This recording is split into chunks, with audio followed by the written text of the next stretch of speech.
Dahulu kala, di sebuah negeri yang subur, bersemi sebuah kerajaan mandiri bernama Samudra Bakti.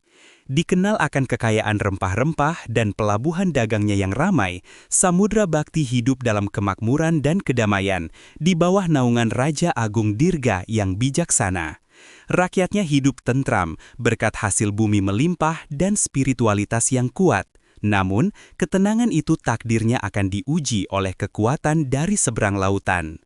Suatu hari, cakrawala Samudra Bakti tercoreng oleh bayangan kapal-kapal asing yang tak pernah terlihat sebelumnya. Kapal-kapal itu berukuran raksasa dengan layar aneh dan moncong-moncong besi yang mengancam.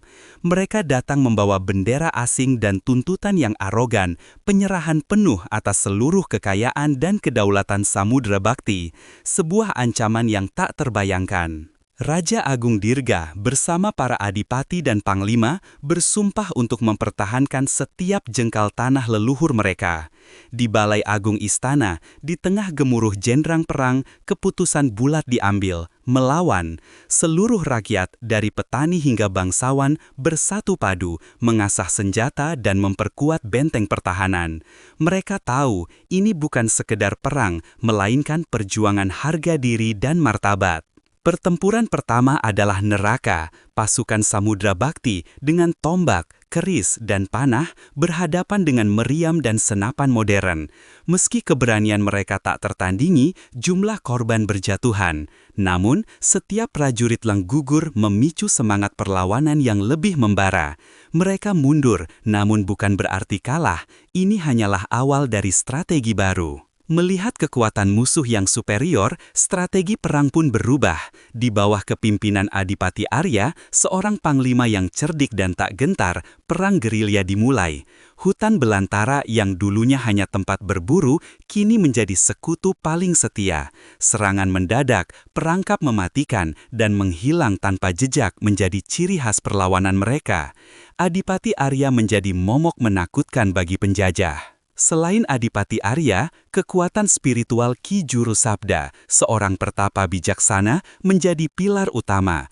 Doa-doa dan wejangan-wejangannya membakar semangat rakyat, meyakinkan mereka bahwa perjuangan ini adalah jalan kebenaran. Di goa-goa tersembunyi dan gubuk-gubuk di pegunungan, rakyat berkumpul mencari kekuatan dari keyakinan mereka, memperbarui janji setia pada tanah air. Melihat kekuatan musuh yang superior, strategi perang pun berubah. Di bawah kepimpinan Adipati Arya, seorang panglima yang cerdik dan tak gentar, perang gerilya dimulai. Hutan belantara yang dulunya hanya tempat berburu, kini menjadi sekutu paling setia. Serangan mendadak, perangkap mematikan, dan menghilang tanpa jejak menjadi ciri khas perlawanan mereka. Adipati Arya menjadi momok menakutkan bagi penjajah. Selain Adipati Arya, kekuatan spiritual Ki Juru Sabda, seorang pertapa bijaksana, menjadi pilar utama. Doa-doa dan wejangan-wejangannya membakar semangat rakyat, meyakinkan mereka bahwa perjuangan ini adalah jalan kebenaran. Di goa-goa tersembunyi dan gubuk-gubuk di pegunungan, rakyat berkumpul mencari kekuatan dari keyakinan mereka, memperbarui janji setia pada tanah air. Adipati Arya bahkan tak segan menggunakan taktik paling berani, berpura-pura menyerah demi mendapatkan senjata musuh. Sebuah langkah penuh risiko yang membuat banyak orang sangsi, namun kepercayaan terhadapnya tak tergoyahkan. Dengan siasat cerdiknya, ia berhasil merebut banyak persediaan musuh, membalikan keadaan dalam beberapa pertempuran penting meskipun harus membayar harga mahal. Ketika Adipati Arya gugur dalam pertempuran, semangat perlawanan tidak padam. Justru istrinya, Dewi Melati, seorang wanita yang tak kalah gagah berani, bangkit mengambil alih kepemimpinan. Dengan keris di tangan dan tekad membara di dada, ia melanjutkan perjuangan suaminya, memimpin pasukan perempuan dan anak-anak muda, bersembunyi di hutan, menolak untuk menyerah pada tirani. 30 tahun berlalu, perang tak kunjung usai, generasi demi generasi lahir dan tumbuh dalam bayang-bayang konflik.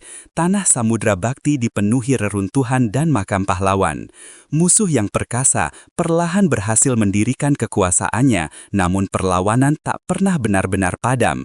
Setiap semak belukar, setiap gunung menyimpan cerita tentang para pejuang yang tak pernah menyerah. Meskipun Samudra Bakti akhirnya jatuh secara formal, semangat perlawanan terhadap penjajah tak pernah mati. Kisah tentang Raja Agung Dirga, Adipati Arya, Dewi Melati, dan Ki Juru Sabda menjadi legenda, diwariskan dari generasi ke generasi. Sebuah pengingat abadi bahwa kemerdekaan dan kedaulatan adalah harga mati, dan bahkan di tengah kekalahan, martabat dan semangat perjuangan akan selalu menyala.